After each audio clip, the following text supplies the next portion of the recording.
Hello दोस्तों, आप सभी का स्वागत है आपके अपने आजाद ग्लोबल इंस्टीट्यूट यूट्यूब चैनल पर। जैसे कि आप सभी को पता है कि डेली की तरह इस क्लास में करंट अफेयर्स के 10 क्वेश्चन पढ़ने वाले हैं, जो प्रश्न सभी परीक्षाओं के लिए अति महत्वपूर्ण है। तो चलिए आज की क्लास शुरू करते हैं। तो आज की क्लास एक मोटिवेशन कोट के साथ शुरू करेंगे। तो आज का मोटिवेशन कोट है कि आज बादलों ने फिर से साजिश की। आज बादलों ने फिर साजिश की, जहां मेरा घर था वहीं बारिश की।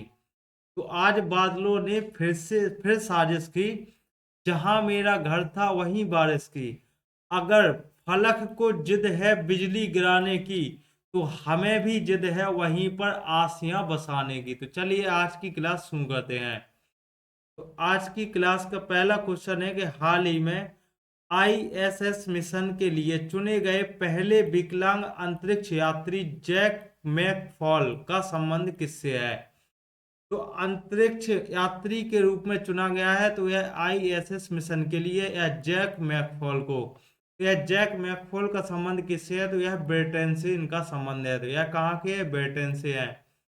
जॉन मैकफॉल यह यूके के संबंधित है और इसे यूरोपियन स्पेस एजेंसी के द्वारा अंतरिक्ष यात्री के रूप में चुना गया है।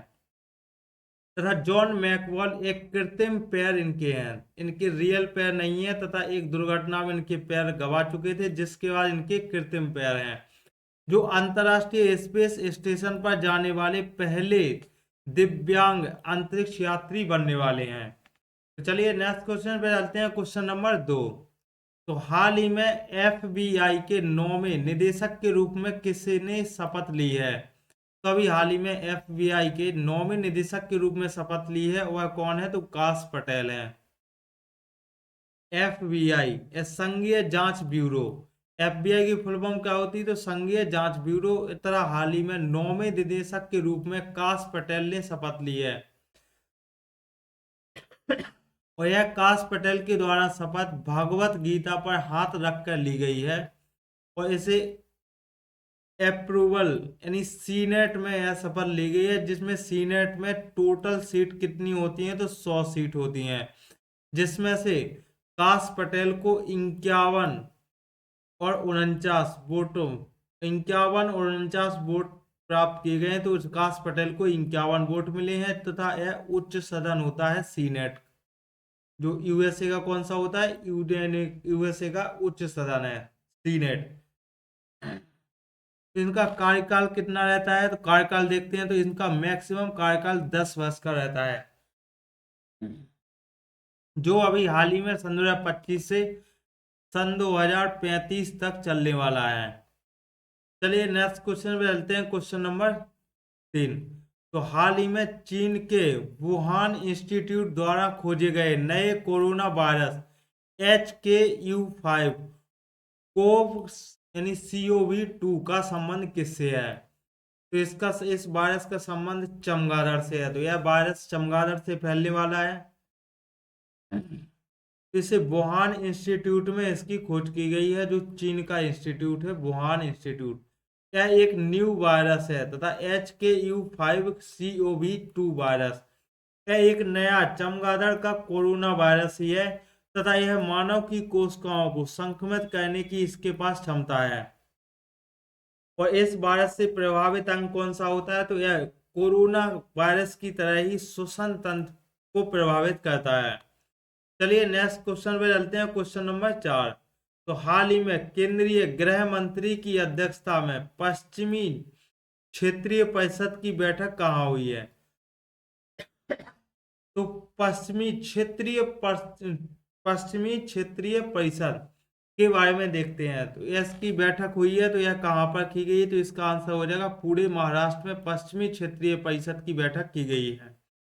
तो पहले देखते हैं फजल अली आयोग के बारे में। तो यह फजल अली आयोग के द्वारा 1956 में राज्य पुनर्गठन अधिनियम लाया गया था, और जिससे रीजनल काउंसिल यानी क्षेत्रीय परिषद का भी निर्माण किया गया था, जिसमें 5 रीजनल काउंसिल बनाए गए थे, जिसमें से एक उत्तरीय रीजनल काउंसिल था, पश्चिमी रीजनल काउंसिल था, और दक्षिणी रीजनल काउंसिल था, पूर्वी रीजनल काउंसिल, और पांचवा था मध्य क्षेत्रीय परिषद। क्षेत्रीय परिषद के हेड कौन होते हैं? तो यह गृह मंत्री क्षेत्रीय परिषद के हेड होते हैं। और 1971 में छठा क्षेत्रीय परिषद बनाया गया था, जो कि उत्तर पूर्वी एक्ट के तहत इसे नॉर्थ ईस्ट काउंसिल का निर्माण किया गया था। तो इसका हेडक्वार्टर कहाँ पर? शिलोंग में बनाया गया था। तो अब देखते हैं पश्चिमी क्षेत्रीय परिषद की जो अभी हाल ही में बैठक हुई है, इसे राज्य के तथा इसमें कौन कौन से राज्य शामिल है? तो पश्चिमी क्षेत्रीय परिषद में गोवा, महाराष्ट्र और गुजरात, और दादर नागर हवेली एंड दमन दीव इसमें शामिल है। तो अभी हाल ही में इसकी 27वें क्रम की बैठक हुई है। तो यह बैठक कहाँ पर की गई है? तो पुणे महाराष्ट्र में इसकी बैठक की गई है। चलिए नेक्स्ट क्वेश्चन पे चलते हैं, क्वेश्चन नंबर 5।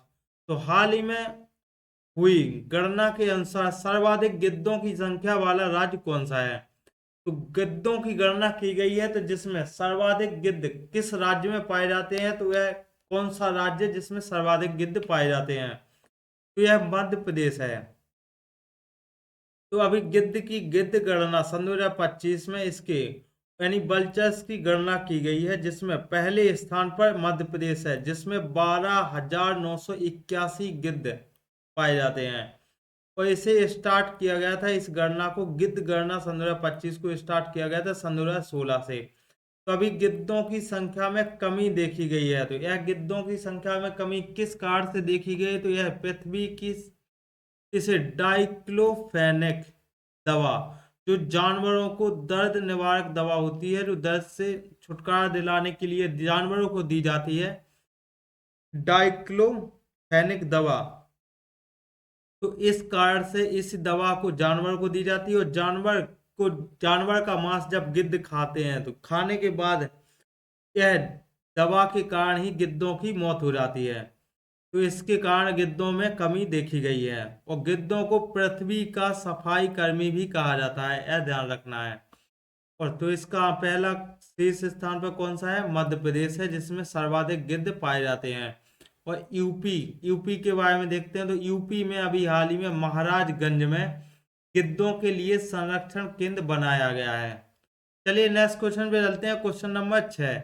महिला शांति सैनिकों के लिए पहला अंतरराष्ट्रीय सम्मेलन कहाँ प्रारंभ होगा?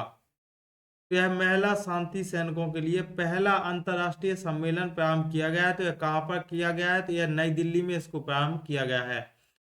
और ऐसे महिला शांति सैनिक का पहला अंतरराष्ट्रीय सम्मेलन 24 फरवरी को न्यू दिल्ली में प्रारंभ होगा। और इसकी थीम क्या है? तो थीम देखते हैं। तो शांति अभियानों में महिलाएं इसकी थीम है। तो इसके चीफ गेस्ट कौन है? तो एस जयशंकर प्रसाद यानी विदेश मंत्री इसके चीफ गेस्ट हैं। और UN military gender advocate of the year किसे चुना गया? तो यह राधिका सेन को चुना गया है। चलिए नेक्स्ट क्वेश्चन में चलते हैं, क्वेश्चन नंबर 7। तो भारतीय नौसेना के जहाज गुलदार से देश का पहला अंडर वाटर म्यूजियम कहाँ बनाया जाएगा? तो यह अंडर वाटर म्यूजियम महाराष्ट्र में बनाया जाएगा। तो गुलदार जहाज यह देश का पहला अंडर वाटर म्यूजियम है, जो 1985 से भारतीय नौसेना में सेवा कर रहा था। यह गुलदार जहाज भारतीय नौसेना में 1985 से सेवा दे रहा था। तो इसका निर्माण पोलैंड में किया गया था, गुलजार जहाज का। और इसी गुलजार जहाज को पानी में डुबोकर पर्यटक स्थल का विकास किया जाएगा। जैसे दूसरी परमाणु पनडुब्बी देखते हैं। भारत की दूसरी परमाणु पनडुब्बी कौन सी है? तो अरिगात है। और दूसरा सर्वेक्षण जहाज भारत का आईएनएस निदेशक है, यह ध्यान रखना है। और फर्स्ट अंडर वाटर मेट्रो कहाँ पर बनाई गई? तो इसे कोलकाता हुगली नदी में बनाया गया है। और पहली जल मेट्रो कहाँ पर है? यह कोची में स्थित है। चलिए नेक्स्ट क्वेश्चन पे चलते हैं, क्वेश्चन नंबर 8 है कि पीएम नरेंद्र मोदी को किस देश के राष्ट्रीय दिवस समारोह में बतौर मुख्य अतिथि बनने का निमंत्रण मिला है? पीएम नरेंद्र मोदी को यह मॉरिशस देश के मुख्य अतिथि बनने का निमंत्रण मिला है, मॉरिशस का। तो मॉरिशस के बारे में देखते हैं। तो ये राष्ट्रीय दिवस समारोह 12 मार्च को मनाया जाता है, राष्ट्रीय दिवस समारोह। तो मॉरिशस 1968 में मॉरिशस यूके से आजाद हुआ था 12 मार्च में। 12 मार्च 1968 में यह यूके से आजाद हुआ था मॉरिशस। तो तभी से इसे राष्ट्रीय दिवस मनाया जाता है। और इसके प्रधानमंत्री कौन है मॉरिशस के? तो नवीन राम गुलाम जी इसके प्रधानमंत्री हैं। और चीफ गेस्ट के रूप में यहाँ के प्रधानमंत्री ने पीएम मोदी को बुलाया गया है। चलिए नेक्स्ट क्वेश्चन पे चलते हैं, क्वेश्चन नंबर 9। तो हाल ही में एआई संचालित नेत्र जांच पहल नैना मृतन 2.0 किसने लॉन्च की है? तो यह हाल ही में एक नैना मृतम 2.0 लॉन्च की गई है। तो यह किसके द्वारा लॉन्च की गई है? तो केरल सरकार के द्वारा इसे लॉन्च किया गया है। तो नैना मृतम 2.0 का स्टार्ट किया गया है केरल राज्य के द्वारा। यह एक एआई संचालित नेत्र जांच करने वाली एक पहल है जो भारत में पहली बार लॉन्च किया गया है। और यह पहली बार लॉन्च करने वाला राज्य कौन बन गया है? केरल है। तो इसे गंभीर नेत्र रोग का पता लगाना इसका उद्देश्य है। चलिए नेक्स्ट क्वेश्चन पे चलते हैं, क्वेश्चन नंबर 10। हाल ही में अली ए लिगांग महोत्सव कहाँ मनाया गया है? तो अली ए लिगांग महोत्सव यह असम राज्य में मनाया गया है। तो अली ए लिगांग फेस्टिवल यह असम का फेस्टिवल है।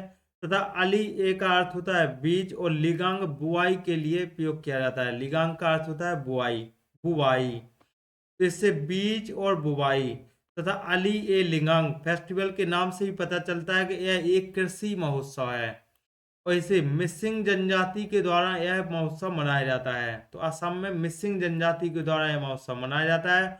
और सूर्य एंड चंद्रमा के अनुष्ठान के लिए, तो सूर्य एंड चंद्रमा, तथा इन्हें इस महोत्सव में चावल की बियर समर्पित की जाती है। यानी चावल की बियर को अपोंग भी कहा जाता है।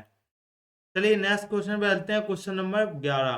तो भारत की गेमिंग प्रतिभा को वैश्विक स्तर पर दिखाने के लिए भारत टैंक ट्रायम्फ कार्यक्रम किया गया लॉन्च। तो सूचना और प्रसारण मंत्रालय की साझेदारी में interactive entertainment and innovation council द्वारा भारत टैंक ट्रायम्फ कार्यक्रम को create in India challenge season 1 के हिस्से के रूप में किया गया लॉन्च। चलिए नेक्स्ट क्वेश्चन में चलते हैं, क्वेश्चन नंबर 12 क्या कहता है कि भारतीय विश्व राजकुमार ने जीती ग्लोबल मेमोरी चैंपियनशिप। तो भारत के 20 वर्षीय विश्व राजकुमारी को मेमोरी लीग वर्ल्ड चैंपियनशिप का विजेता घोषित किया गया है। Next question number 13। तो उत्तराखंड सरकार ने बाहरी लोगों द्वारा आवास के लिए कृषि भूमि खरीद पर रोक लगाने के लिए प्रस्तुत किया विधेयक। यह उत्तराखंड मंत्रिमंडल ने हरिद्वार और उधम सिंह नाहर को छोड़कर अपने 13 जिलों में से 11 में, यानी 13 जिलों में से 11 जिलों में अन्य राज्यों के लोगों को कृषि और बागवानी भूमि खरीदने से प्रतिबंधित करने वाले एक मसौदे कानून को मंजूरी प्रदान की गई है। चलिए आज की क्लास यहीं पर समाप्त करते हैं। आई होप कि आप सभी को यह क्लास पसंद आई होगी। तो वीडियो को लाइक करें और ऐसे ही डेली करंट अफेयर्स के वीडियो देखने के लिए चैनल को सब्सक्राइब करें और बेल आइकन दबाना ना भूलें।